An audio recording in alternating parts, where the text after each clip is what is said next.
This episode is brought to you in partnership with the Colorado chapter of the Nature Conservancy. Guided by science and grounded by decades of collaborative partnerships, the Nature Conservancy has a long-standing legacy of achieving lasting results to create a world where nature and people thrive. On the fourth Tuesday of every month throughout 2023, Mountain Prairie will be delving into conversations with a wide range of the Nature Conservancy's leaders, partners, collaborators, and stakeholders, highlighting the myriad of conservation challenges, opportunities, and solutions here in the American West. I'm very excited about this year-long series, and I greatly appreciate the Nature Conservancy's generous support. To learn more about the Nature Conservancy's impactful work in Colorado and around the world, visit www.nature.org/Colorado.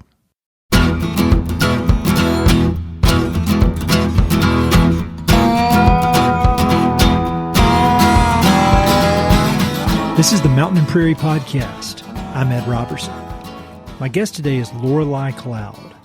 Lorelei is a member of the Southern Ute Indian Tribe and currently serves as Vice Chairman of the Southern Ute Indian Tribal Council. Lorelei's commitment to conservation, leadership development, and Ute language, traditions, and culture is evident by the staggering number of leadership roles she holds.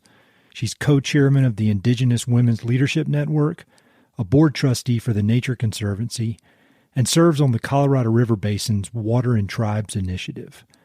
Earlier this year, she was appointed by the governor of Colorado to serve on the Colorado Water Conservation Board, making her the first ever tribal member of the board. Lorelei was born and raised on the Southern Ute Reservation, which is located in the far southwestern corner of Colorado. From the very beginning, water has played a central role in Lorelei's life. Much of her childhood was spent without running water, and access to drinking water continues to be a challenge on the reservation to this day.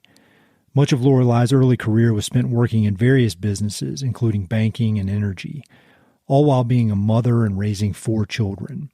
In 2015, she was elected to the Tribal Council, which began this new phase of her life and career, a phase devoted to serving her tribal community, as well as the communities, landscapes, and natural resources of the American West. I've been hearing such great things about Lorelei for many years, so I was honored to have the opportunity to chat with her on the podcast. We enjoyed a wide-ranging conversation about her upbringing on the Southern Ute Reservation, the history of the Southern Ute Tribe, her recent appointment to the CWCB, why she decided to devote herself to public service, the goals of the Indigenous Women's Leadership Network, her work with the Nature Conservancy, the need to elevate tribal voices on issues of water and land conservation in the West and beyond, advice for aspiring leaders, her favorite books, ways the listeners can get involved and support the work of the Southern Ute Tribe, and much more. Be sure to check out the episode notes for a full list of topics discussed and links to everything. A huge thanks to Lorelei for taking the time out of her busy schedule to talk with me, and for her deep commitment to doing such impactful work in Colorado and beyond. Hope you enjoy. Well, Vice Chairman, I am so excited to talk with you, and we've already been talking for quite a bit before we hit the record button. And as I was saying, in the lead up, just before I hit record, I've followed your work and I've known your name from my days in the conservation world, and then obviously with your recent appointment to the CWCB board. And I've just been so fascinated by your life and all the work you do, but then even more specifically how you manage to do so much. It's very, very amazing to me. And I was just asking you, do you sleep before we started recording this? But I'm just really honored to chat with you, and I appreciate you taking the time out of your busy schedule. And I was wondering if you could just talk a bit about growing up on the Southern Ute Indian Reservation, because I think that is, you've got such a deep foundation and deep roots in your tribe, and that's become, such an important part of your daily work. And it goes back all the way to, your childhood. So could you just kind of tell me a little bit about growing up on the reservation? Sure. Well, first, I just want to say I'm really thankful to be a part of this. I think it's great to finally get a tribal voice, a Southern Ute tribal voice here. I know you've had other tribes, but for myself, I am a member of the Southern Ute Indian Tribe. I grew up here on the reservation. I lived with my grandmother in a little house out in the country. It was my grandmother, her oldest sister, Yep. And my oldest sister, in a little house. We grew up in a few miles out of town, no running water. We always practiced our Ute ways. Back then we had like no money, and I didn't know we were poor, as far as like the standard, because we had such a good childhood. We would play outside, and as soon as the sun would come up till the sun went down, you always had to be inside as soon as it got dark.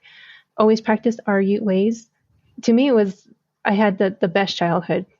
The best childhood. We got to do so much that kids today don't get to do. It's always interesting talking to folks. And then I've got my own kids now that are 8 and 5, and how they, no matter what's going on or what the world may be like, home is home. And it can be such a special and fun place. But can you talk a bit more about the not having running water? Cause I saw that in one of your presentations that I found on YouTube. I'll link to that in the episode notes, but it was very enlightening about kind of your connection to water, even at that early age. And can you talk about how your family would get water during the week? Sure. So my uncle, Leonard Birch, he was the chairman at the time. He was the chairman for a long time for the tribe. He was my grandmother's nephew. So his mother was my grandmother's sister. Okay. And my grandmother was born, she was the last one out of the family. So there was a big age difference. So my grandmother and her older sister took over raising my Uncle Leonard and my Uncle Anthony at a young age when their mother had passed. So he was basically like my brother, big brother, but to me, we always called him Uncle. But he always came to our house every Sunday or whenever he could. But every Sunday was to come and get my sister and myself. We would get all of our water jugs and put them in the back of the truck, and we would go to his house, and we would stand outside with the garden hose and fill up each one of those jugs, and then take them home. And that's the water that we had for the week. And when I was talking with my sister one day about this, and she said, well, she knows that I was too young at that time to remember, but there was a couple of times that we didn't have water. We ran out of water during that week before my uncle came out, and my grandmother and my sister would go out. They went out to the irrigation ditch, got water in the buckets, and they would boil the water. And my sister has a scar on her forearm from the steam, because she was, being a little girl, she reached across the pot and the steam burned her arm. So she still has the scar. Wow. And so, we've always had to live within our means. And I think that's, like I said, we didn't know we were poor. That was our daily life. So we didn't know any different. And what were you like? What was your personality like? I mean, like in school, did you make good grades? Were you pretty focused? Were you what was your personality like? The reason I ask is just because I'm always interested in people who end up in adulthood being such high performers and doing such important work, but there's no rhyme or reason. Some of them were all over the place and didn't care about school, and then some of them made perfectly straight A's. So where did you fall on that spectrum? All over the place. Depending on the week? Oh, yeah. I was a very, very shy little girl. Like, strange people would come up and talk to me, or I thought they were strange, and I would bust out crying. And my family would always tease, even today, they would always tease me about that, because I would not talk to anybody that I didn't know. And I think that also played into me being in school. So when I was 5, I fell off of my Uncle Leonard's porch and broke my arm. I'm naturally a lefty, and I was forced to be right-handed back then because they didn't want lefties. And I think that played a big part in my learning. I'm dyslexic, and back then they didn't know what that was. So I struggled a little bit. But when I got into high school, I was always on the honor roll, or tried to be on the honor roll, but there was always still that learning disability as far as like reading and keeping up on things. And in Indian country, we don't, like in Utes, we don't have a word for time. And so we always call it Indian time. And so that plays a part of my dyslexia. And I always thought it's Indian time. I'm always late to something. And I would set like a series of alarms to be somewhere on time. And I always try to be on time to everything. But as far as like my learning, I think that I was always at school, hardly ever missed a day. I did everything I possibly could to make good grades. but I was all over the spectrum as far as learning. Well, I don't, it's interesting because I'm just so interested in people, and I read all these biographies and so many people that have gone on to be great leaders, whether in business or politics. There's a surprising number of them who had dyslexia as a kid. And it's almost like if they may have struggled in certain parts of the academic world, but they compensated by being really, really good with people and being really good with leadership. And then they can figure out the reading stuff and some of the academic stuff later. But that ability to work with people proves to be just an amazing skill that, is extremely hard to come by. So that's really interesting. I love hearing that. Did you, it sounds like you had a pretty solid work ethic. Did you ever have jobs or anything like that? Or it seems like you're pretty busy. We always had jobs. I think my first job when I was like 14 years old, we had a restaurant back in the day called the Pinot Noche Parasa, and I was the bus girl. And the only reason I got the job, because my sister was working there at the same time. She was a waitress. And so I would spend the summers working there. My grandfather had a restaurant. He had a restaurant for many years called the El Amigo. He had one in Anaheim, and then he had two here in the Ignacio area. My sister had to work for him, but I never had to. So I didn't have that type of restaurant work. Wasn't the best for me. But I learned, and then I worked in a hardware store, which that job has given me life skills. So now I know what all the names of the different tools are, plumbing supplies, fencing, all of that. And now I try and do everything myself as much as possible, just because I learned so much during that time. And then I worked in a bank for a number of years. I did research. I did proofing. I did internal audit for a bank. And then I worked for, what we have is the Indian Housing Authority. Yep. I worked there for about 8 years. And then I moved over to Ute Sand and Gravel. So I didn't do the gravel work, but I did some of the office work. And so I understood a lot of what entailed into the gravel business. And then I went to Red Willow and learned about our oil and gas industry, and then came to Tribal Council. Man, I love talking to folks who've had such a breadth of experience across so many different businesses. Because in a way, I'm not comparing myself to you. I wish I could compare myself to you, but I'm not. My resume is similar. Kind of, I've done a lot of different things, and then finally, now at age 45, it has all kind of come together into something that makes sense. But when you were a kid, did you think that you would end up staying close to the reservation, staying in the West, or did you ever think, were you ever like a lot of kids are, like, man, I want to get out of here. I want to move to New York, or I want to move to California? Or have you always had kind of this connection with your place? A little bit of both. I think when you're younger, I was hoping I wouldn't be here. I'd hoping I would be doing something somewhere else, living a grand life. When I was 16, I tried to talk my grandmother into letting me move to New York City by myself. Of course, that didn't happen. But I tried. But I always stuck around here. I took care of my grandmother as she got older. My siblings all kind of moved away, but I stayed here and I took care of her. And I think that's what made me stay here a little bit longer. And I got so used to being at home and being an adult in a small town, being an adult in our tribal community. And it's so much different than being somewhere else and then coming home for ceremonies. Like, you are so integrated into the Ute culture. Everything just became very natural to be a part of.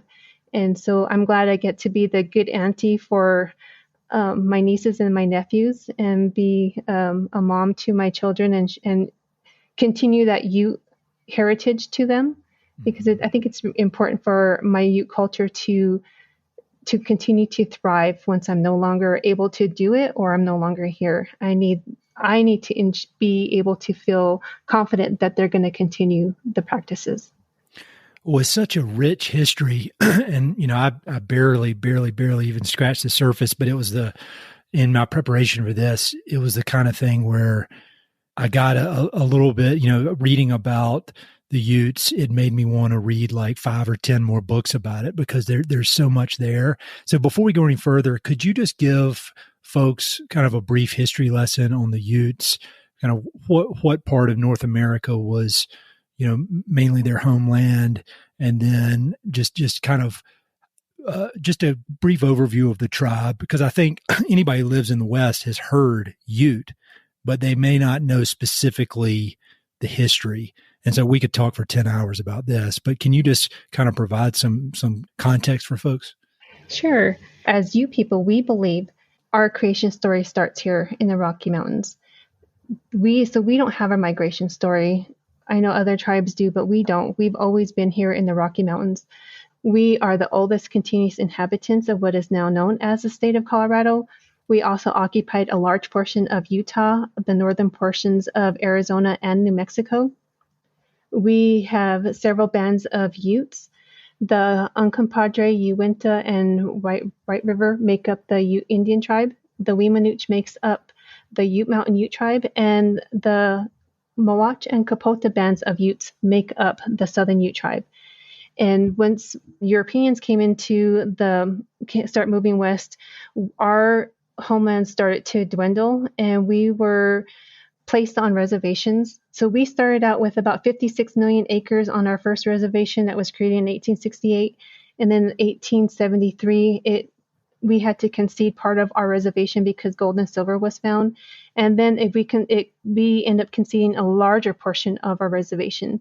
So we went from 56 million acres down to a large strip of land, which is about 110 miles long, 75 miles wide. My reservation is checkerboarded compared to our sister tribe, the Ute Mountain Ute Tribe. We're both in the state of Colorado versus the Ute Indian tribe that was moved to Utah for punishment of the Meeker Massacre. So they're now in the Fort Duchesne area of Utah. We border the state of New Mexico, so we're right down at the bottom, and we also border Hickory Apache Nation, and one of the other sides of our reservation also borders the Ute Mountain Ute Reservation. And so we are the oldest continuous conservationist of our environment, that we believe that the Creator placed us here to take care of our Mother Earth. And when we know that when we take care of her, she's also going to take care of us. So there's always this reciprocation back and forth to nature. And so this is why our ceremonies are so important to us, because we always give back. We give back to Creator. We give back to our Mother Nature, because we know that they're going to take care of us. I love that. And when I'm looking at my list of notes here, I'm going to skip ahead a bit because I think that's a perfect segue. When I was conservation director at Palmer Land Conservancy, we got a good amount of funding from the Colorado Water Conservation Board to fund a lot of our land and water conservation work in Colorado.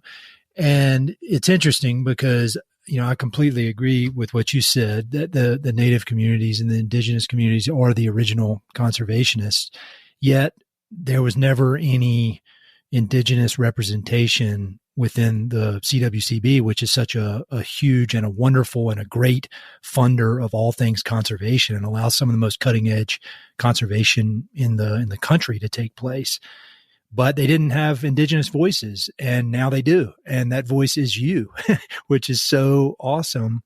And I'll have some links to some different news articles about that. But can you talk a bit about how that came to be? Because everybody's so excited about that. I'm trying to figure out how that came to be too. I'm kidding. It was actually very interesting. I know Becky Mitchell from a lot of her work that she's done. She has done so much. I have to applaud her because I know it takes a lot of strength to carry all the voices that she has with her on that level. At the time she was a CWCB. Now, she's fully at the UCRC, a UCRC commissioner. But to take that on when nobody else was willing to do that shows such strength for her. And it's because of her pushing that voice forward And with tribes for such a long time, we have been saying we want a seat at the table. We deserve to be in the management practices or the management decisions of what happens with our river system, because water is so precious to everyone, not just to Native people, but it's precious to everyone, not just humans, but to all of our animals and all the creators, beings that he placed on the earth. And so having a tribal voice on the CWCB was a great opportunity for me to, I applied for the position.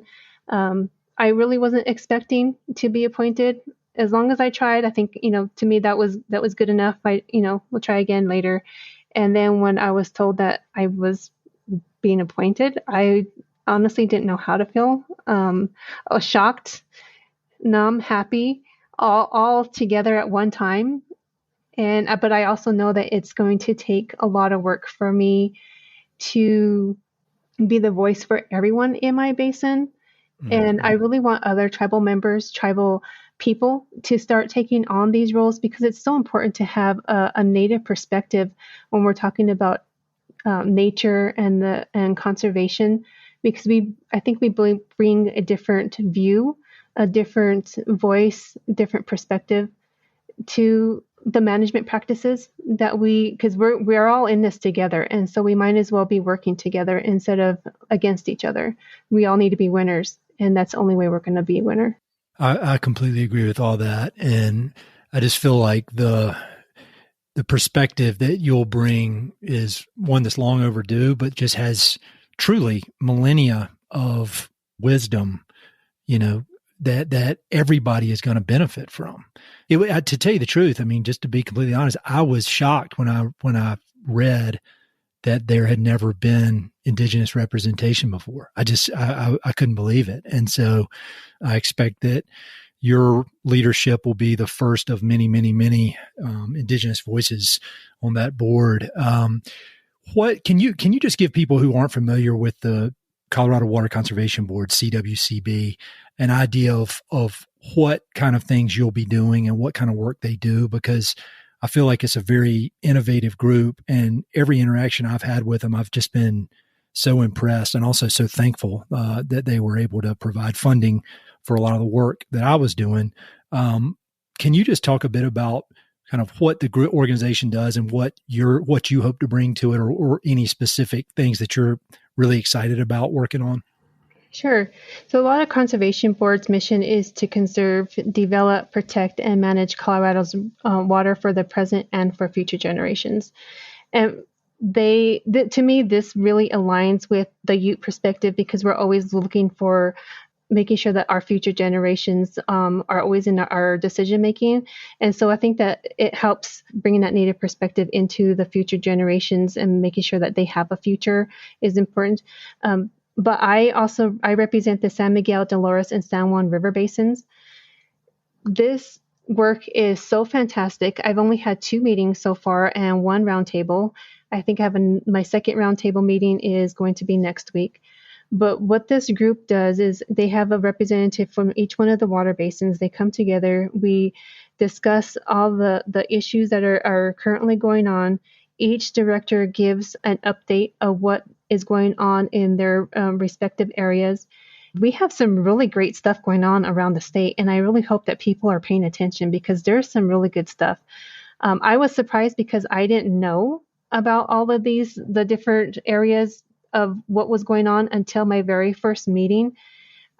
I think that it's going to be good. Again, this board was created in 1937. There hasn't been a tribal perspective or tribal voice on the board.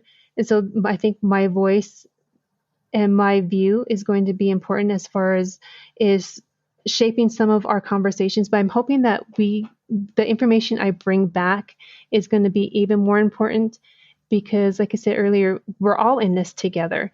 What happens in one area is going to ripple effect into another area. And so they get money from the state, and most of that money comes from the Sports Betting Act, or sports betting legislation that happened a couple of years ago. And so that money funds the different water projects, and they're providing funding for some conservation for a lot of fire mitigation as well too. We know that we're still in the drought, and so being fire ready is really, really important. So anybody listening, please remove all the fire fuels that are around your home, because we want to make sure everybody is safe. But there's this water conservation group, or the CWCB. I'm still learning a lot of what is going on, and it's still going to, I think, be a learning process for me. Ask me in about a year, and I'll tell you a little bit more. But it's different because I'm not used to this level of policy making yet. Tribal policies are a lot different compared to what happens at the state, and so I'm still learning a lot of what's going on, but I'm loving it so far. It's been good. I have a really, really good group of directors and the staff at CWCB. I'm very, very impressed with everything that they're doing. Yeah, I know what you mean about the water, because that's one of the reasons that is such a fulfilling and fun thing to work on, is because you're always learning, and you'll never, or at least for me, I never was going to figure it all out. And the only problem is that I found that every time I learned some new concept or new fact or something and started feeling proud of myself that I was starting to understand this, what I realized is that opened up like 10 to 20 new things that I didn't know. Yeah, exactly. And so I always said, like at a relative basis, after working on water for 4 years full time, on a relative basis, I knew less than I did when I started, because I knew how much I didn't know. But I'm so happy that you're serving on that group. And in some ways, I wish I was doing the conservation stuff so I could come to some of those meetings and see you. But when did you decide to pursue service? Because as you mentioned earlier, you had a lot of different business focused parts of your career. And then you decided, it seems that you made a shift and focused on tribal leadership, and then also on all these other groups. And another one I want to talk about at some point is the Indigenous Women's Leadership Network. You do that, you do the CWCB, you're on the board at the Nature Conservancy. And it seems like a lot of your time is service. Was that a conscious decision, or did it just things just kind of head in that way over time? A little bit of both. So when I grew up, again, my grandmother raised me. She was appointed to tribal council back before I ever came into existence. And so I grew up listening to a lot of her stories. I have several other aunts that were also in this, providing service to our members. I have an aunt that was our chief judge for a number of years. I have had other aunts and other relatives on our tribal council. My uncle Leonard Birch, again, was the chairman of our tribe for about 36 years.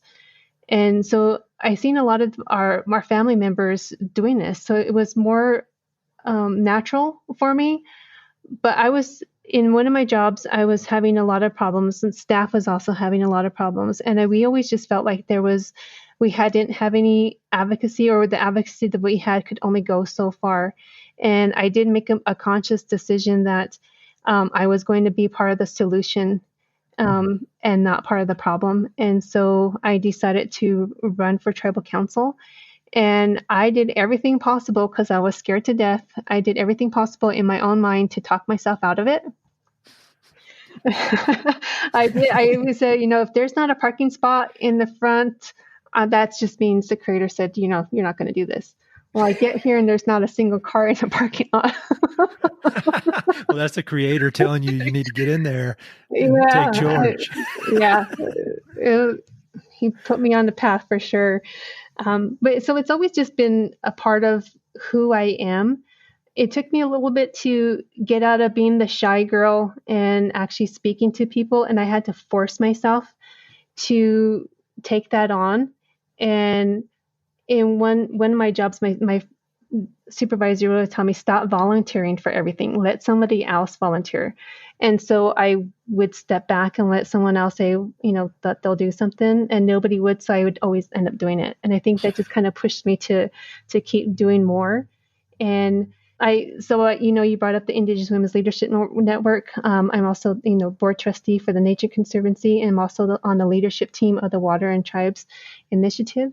I've been very busy, but I don't have kids at home anymore. And so it takes up a lot of my free time, and I don't get to sit and contemplate life much. You don't strike me as somebody who would do very well just sitting around with your feet propped up, just kind of hanging out. No, I'm It always seems like busy. you like to be in motion. That's great. Can you tell us about the Indigenous Women's Leadership Network? You got a great website, and I'll link to it. But how did you get involved in that? Sure. So being part of the leadership network for the Water and Tribes Initiative, I had a couple conversations with Daryl V. Hill and Matt McKinney. And then we brought in, we also had a conversation with Bitta Becker at that time. And she's one of the water attorneys for Navajo Nation. And we knew that there's a gap in leadership and a gap of knowledge. When a leader leaves or a staff member leaves, they take all that knowledge with them. And when somebody new comes in, it's really hard for them to gain the speed that they need and have the support that they need, so that we can keep making decisions and not have a lapse. And so when we decided that we're going to go ahead and create this network, well, we didn't have a name for it. We don't even know what we were calling it at that time, but we just said we wanted to be able to help other women step into these roles, because so many other women were becoming hydrologists, we were becoming water attorneys, they were becoming whatever it was in water that was needed for those different tribes or in that region. And we wanted to be able to support the women. And so we brought on Nora McDowell from Fort Mojave, and then also Krista Tuli Cordova from Navajo Nation. And we created the network. And it was basically to keep women supported. We know that we wear so many different hats during the day. We're mothers. We take care of our children. We take care of our elderly parents. During COVID, we had to be the teachers. We had to be the worker, whatever capacity that was. We also had to be the wife, the auntie, the sister, everything, the caretaker for whatever was going on. And providing the support that women need is so essential to getting anything done, honestly.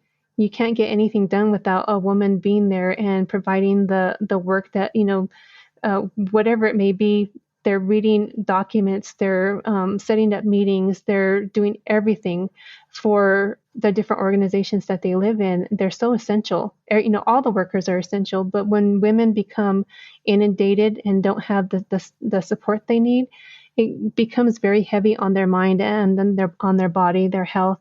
And we're hoping that doing this type of mentoring and support for women will help inspire other women to be stronger, to go out and do what their desires are, whether it is becoming a law attorney or whatever it may be. As long as we can be there to support them, we're doing our job as other women, helping women. My wife she went to school for international development work and used to do a lot of work in microfinance. And everything you just said about how women can be kind of the foundation of communities. I didn't fully understand that, but a lot of the work that she did in making microloans or doing different kind of community development work, at its core, a lot of it was giving women the support they needed to really be the foundation of these communities. And I thought that was so interesting. And it seems very similar in a lot of ways to what you're saying. It's very clear the way you talk about it, that you're just super passionate about it. And it's hard for me to imagine you as a shy, quiet young girl.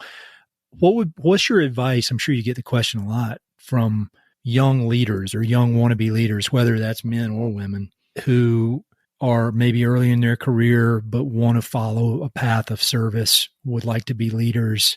What do you tell them? What's your advice to them? So I've never been asked that question before, but I think it's really important. That's crazy. You will after this podcast. Right. You're going to be getting a lot. Sorry for the emails. They're going to be coming. Yeah. Thanks. I'm just kidding. You've got a great team. Hopefully they can filter some of that out for you. I have some really good staff. I'm so thankful for them. But I think as far as going into service, you have to really be passionate about it and passionate on why you're going to do it, because people will come at you very, very hard. at times, and you need to be able to stand in your power, stand in your strength, and know that you're doing what you want to do, that it's the right decision for you to be in that position, regardless of what happens, because we can't make everybody happy, and you just have to also realize that, and you can't take anything personal whatsoever. And as long as you know that you made the right decision, that's all that matters. And you can't take any of that stuff home with you. Leave it at the office, leave it wherever it may be. Go home and still enjoy your life, because ultimately you still have a life to live. You just can't take any of that with you, but you will have some tough times, and you're in that position to make tough decisions, and you may not like it, but you got to do it. And just being in the position, you're halfway there. Just leave a legacy for other young people to follow in your place. I think I need to take that advice. I'm going to get that transcribed so that I can, the not taking it personally thing is it can be tough, at least for me. Who do you like? Who are your mentors? You mentioned your family a lot as great role models, but as you've been down this journey of leadership, is there any specific people that you look to? Either you could know them or you might not. They could be people you've read about or seen in movies, or or people that you've just never had the opportunity to meet. But who do you admire as far as leaders go? It's a good question. Well, first would be my grandmother, Sunshine Cloud Smith. She was awesome. She was the perfect grandmother. The other one that comes to mind would be President Obama. Mm-hmm. He was so charismatic, and he loved his job, but he loved the people more. And I think that speaks so highly of him. Myself, I'm kidding. That's what Matthew McConaughey said in his Oscar. When he won the Oscar, he said his hero was himself in 10 years. Yeah, honestly, with everything I've been through in life, I'm still surprised I'm in the positions that I'm in. It's become surreal at moments because life hasn't been easy at all. And for me to put myself in the position that I'm in, it makes you become very vulnerable to other people. And for being a shy little girl in this type of position, I'm still at awe of myself. You should be. I mean, I think it's just an awesome story, and ultimately, everything you're doing is for the greater good. I love great stories and I love biographies, but a lot of times it can be a story of somebody that, a champion athlete or a champion business person or something. That stuff's all super cool. But I think there's just an added level to the story, at least in my opinion, when all the work you're doing is for the greater good, and I think that's just, and it's talking to people like you. Like, I used to be in the real estate business, and it's talking to people like you on this podcast who are driven, you got to earn a living, but you're driven by something bigger than yourself, and getting to talk to people like you for an hour at a time. Like, that's ultimately what led me to try to do something that mattered a little bit more than just filling the checking account, selfishly. I'm very happy that I get to talk to people like you. Okay. Well, I think one other thing that I always think about when I was growing up, even in the roles that I'm taking on, my ancestors gave their lives for me to be here today. Mm-hmm. And if I mess that up, that's completely all on me. And so I want to make sure again that it was worth it for them. And I want my kids to also be better than me. I want them to do greater things than me. And they're all doing such wonderful things. But, even just like all the youth in my area, I believe in them so much. They have so many different opportunities to create whatever it is that they want. I don't think that they should be limited on just their mindset of they can only be here on the reservation. The world is their playground. They can do anything. And I'm so thankful for for them because they have opportunities again that I never had never got to do or have to do. Technology has advanced that so much for them. I'm also glad that I didn't have technology when I was growing up because we were outside constantly all day, having fun, doing all kinds of nonsense sometimes, but it was fun. We never really got into trouble. Life was so much different back then compared to now, but the kids have such better opportunities as far as advancement and creating wondrous things. Can you talk a bit about your role as vice chairman of the Southern Ute Indian Tribe? What is a day of work? Like what kind of things are you working on? I mean, what are some of the big opportunities you see for your tribe? And then also what are some of the big challenges that you're working on? Wow. Okay. So my role as the vice chairman is I act as the chairman when the chairman is not available. And so I will basically be running the tribe during those times. As far as tribes or what we're working on as the tribe, we have a lot of opportunities to create. I'm hoping new farmers, new ranchers, because we have areas in our reservation. So my reservation is checkerboard. So we have different land statuses. But for the tribal portion, we have tribal land, we have tribal assignment, and we have an allotment. And there's so much opportunities to do ranching and farming, but we're inhibited by lack of water because we don't have the infrastructure in place to do that. And I think if we had that, and that's my goal, I would like to see that completed within my lifetime, but to have water available in the different areas for our people to be able to use it for agriculture, for ranching, is going to be fantastic. And so our water work is our biggest area that we're working on. And it's also our most challenging because this infrastructure that I'm talking about belongs to the Bureau of Indian Affairs. And they haven't maintained the system since the 1960s. So it's severely dilapidated in a large portion of their infrastructure. So only about 25% of it's actually working.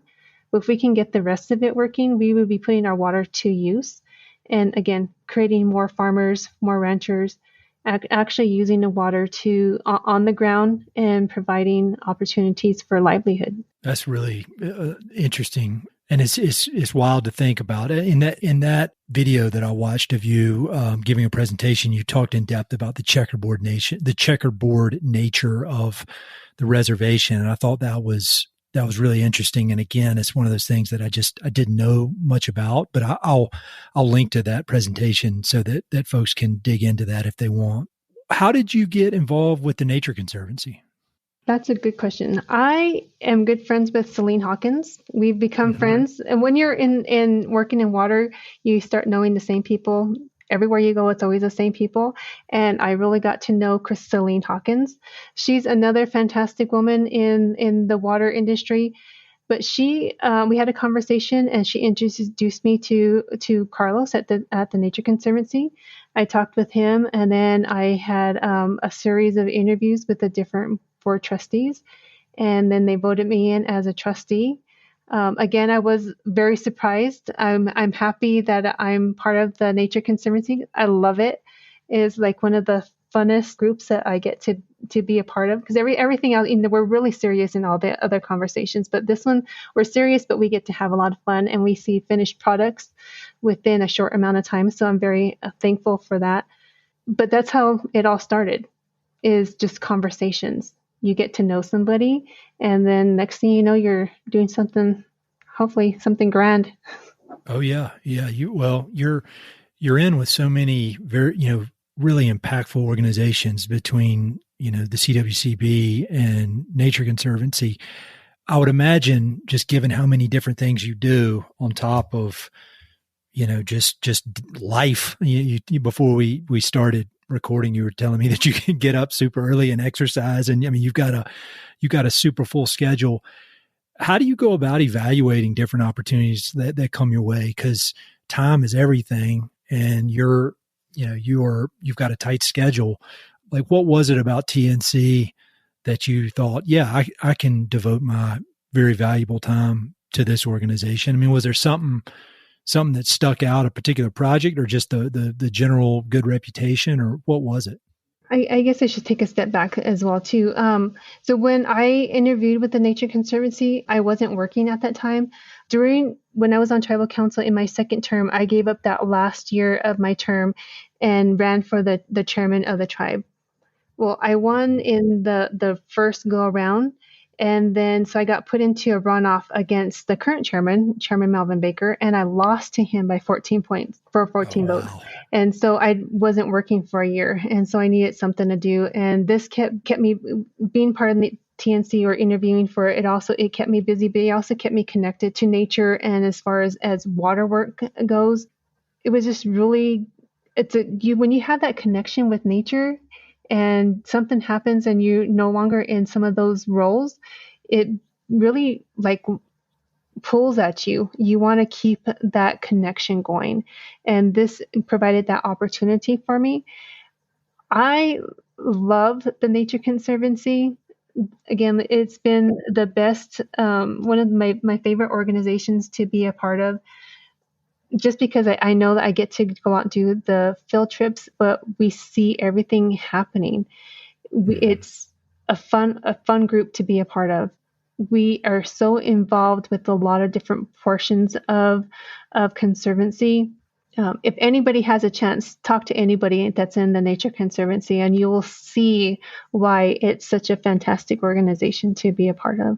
Yeah, it's been really cool doing this podcast series with them, because when I was doing conservation work, I partnered with a lot of different folks from Nature Conservancy, but it was all kind of in the farm and ranch, land conservation side of things. But through this podcast, I've gotten to talk to people in every, corner of the organization. And I agree, they're all super fun and interesting and fun and funny and just the kind of people you want to hang around with. But then they get work done very efficiently and very effectively. And it's important work. And it's this kind of rare mix of fun people who work extremely hard and get stuff done. So I'm with you. It's just a awesome group of people. One other question about your tribal involvement with water. In the presentation I watched, you were talking a lot about the need for tribal involvement, particularly in the Colorado River Compact, and how, everybody who's been watching the news knows that there's a lot of discussion about that these days and a lot of renegotiation of that. And one thing I didn't realize was that I read somewhere that tribal nations own 3 million acre feet of water, which equals about 25% of the Colorado River flow, if I'm getting that right. Correct. And so the need for collaboration between tribal nations and the federal government. And so that brings me to kind of a more specific question. How have you seen any difference with Secretary Deb Haaland being in charge? Has that led to more progress on tribal voices, or maybe not? I just don't know. That's a really good question. I think even with Secretary Haaland being in the position that she's in, there's still a struggle to get tribal voices elevated and strengthened, because there's a lot of opposition to having a tribal voice in that sector. And to me, again, being a Native woman, a Ute woman, I don't see why there's such hesitation for tribes to be involved in the negotiation of the 2026 interim guidelines. Having that tribal perspective is important, because again, like you said, there's 10 tribes out of the 30 tribes in the entire river basin. 10 tribes have allocations up to 25% currently. And some of these tribes don't have their water settled. So once that water is settled, that allocation is going to go up. And I think that's important, because when you think about why we've been left out of the conversations, because in 1922, they didn't think about us as citizens of the United States. They didn't think about us at all. It wasn't until 1924 when we became citizens in our own country. And so when the environment was set at that time, or the environment at that time was set on how everything was going to move forward. Again, tribes weren't included in those conversations. And I think that mindset also carries forward in having that tribal perspective currently in that negotiations, to being at the table and having a say in the decisions of what's going to happen with the river system. I think there's a lot of fear in that. And right now we're coming to a deadline, and we need to put those fears aside and work together, because we all live in this river system. We all depend on the water. This is a gift from Creator. It's the essence of life. And we shouldn't be fighting over it. We should be figuring out how we're going to live with what we have. Again, it's always going to be contentious, but as far as going back to Deb Haaland, I think that's still going to be a struggle no matter who is in that role. And more strength to her being in that position, because it has to be tough on her. And when you're carrying all these voices along with you, I think you're seeing a little bit different, and you try and do everything you possibly can, because those decisions are leaving a legacy, regardless if you like those decisions or not.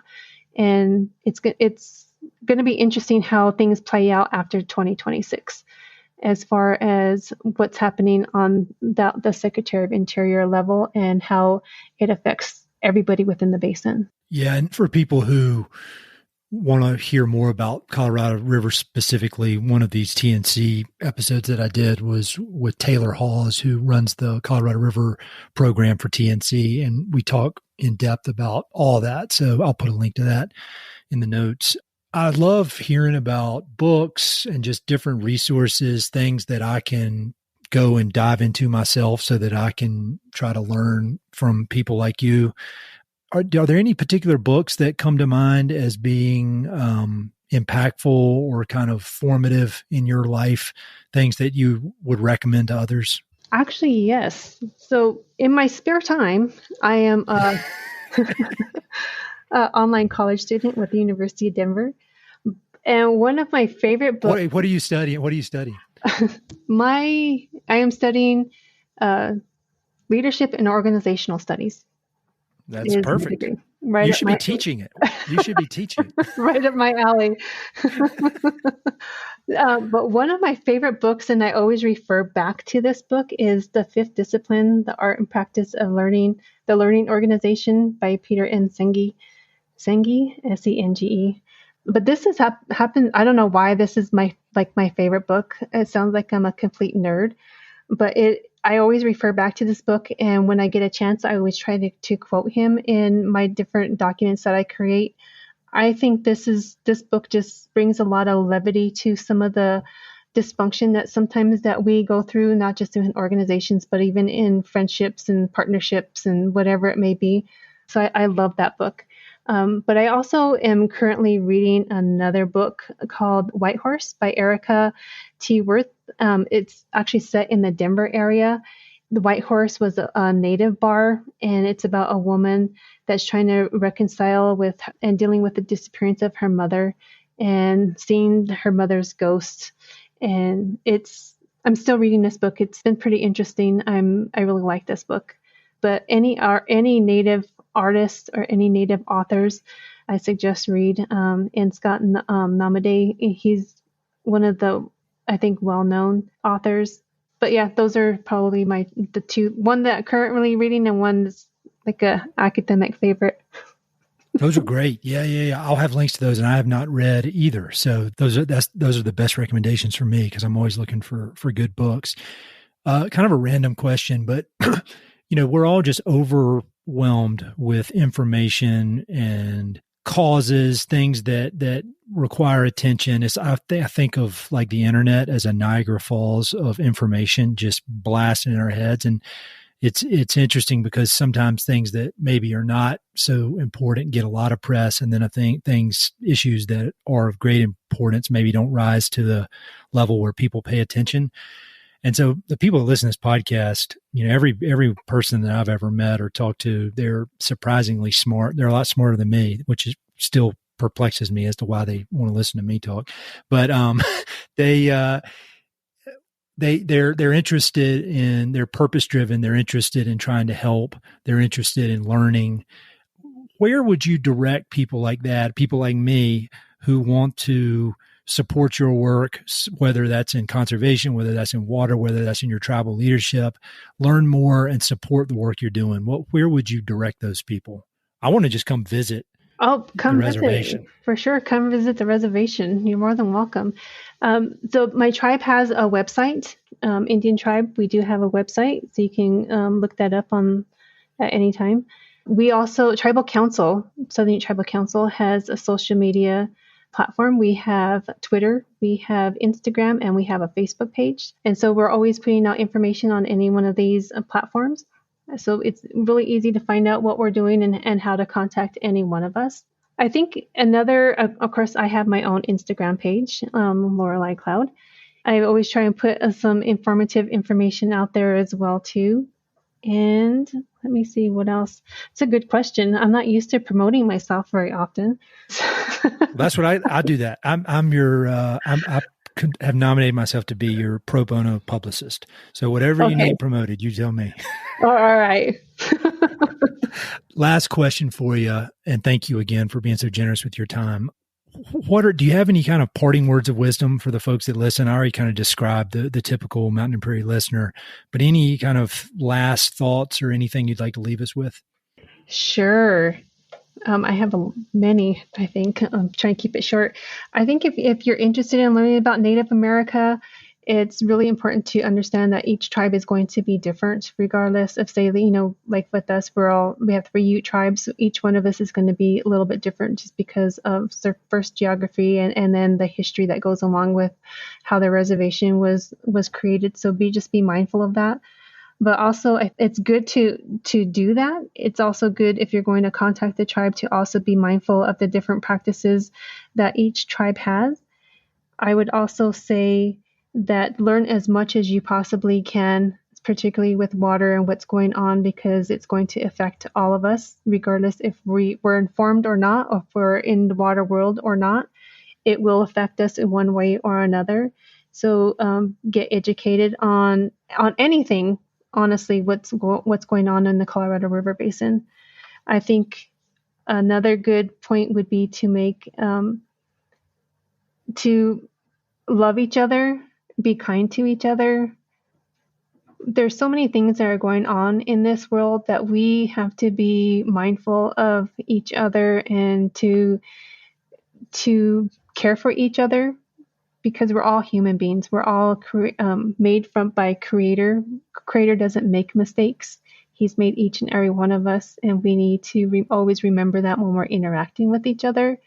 And we also don't know what each other is dealing with. And so here, I'm talking, like the mother, the support person, but I think it's really important to support each other, because we have a lot going on right now in this world, and we need to just, again, love each other. That's so great. And I think that is perfect and wise, and it's a great way to wrap it up. And Lorelei, I just really appreciate this conversation. I appreciate all the work you do. I hope we can hang out in person someday. Yeah, I'll look forward to staying in touch. And thank you for everything you do. You're welcome. Hey, it's Ed again. Thanks so much for listening to the podcast. I know your time is valuable, so it means the world that you spend it listening. If you want to support the podcast and help it to continue to spread and grow, there are a few ways you can help. Number 1, pass it along to a friend or share it on social media. Word of mouth recommendations are the most powerful way for ideas to spread, so I'd love it if you could share the podcast with a few pals who might enjoy it. Number 2, you can go to Apple Podcasts and give it a 5-star review. Good reviews encourage the Apple overlords to suggest the podcast to others. So there's a link in the notes if you'd be so kind as to give it 5 stars. Number 3, you can support the podcast financially via Patreon, and there are exclusive benefits for those who do, including a monthly behind-the-scenes newsletter, Mountain and Prairie stickers, live and recorded video chats with podcast guests, and much more. Number 4, I've also got 2 emails that I send out. The first is my weekly email called Good News from the American West, which I send out every Wednesday. It's only positive news, something we can all use a little more of these days. And my other email is my bi-monthly book recommendations email. One email every other month with 5, 6, 7, or 8 books that I've recently read and highly recommend. The thousands of people on both of these lists will vouch for me. No spam or other funny business. And number 5, finally, check out my online store for Mountain and Prairie stickers, shirts, and coffee mugs. I've got some really cool designs from Western artists with more on the way. So head to mountainandprairie.com/shop to check it all out. I'd love to connect with you. I'm on Instagram and LinkedIn, so look me up on either of those platforms by my name or through the links on my website. All right, that's it. Thanks so much for your support.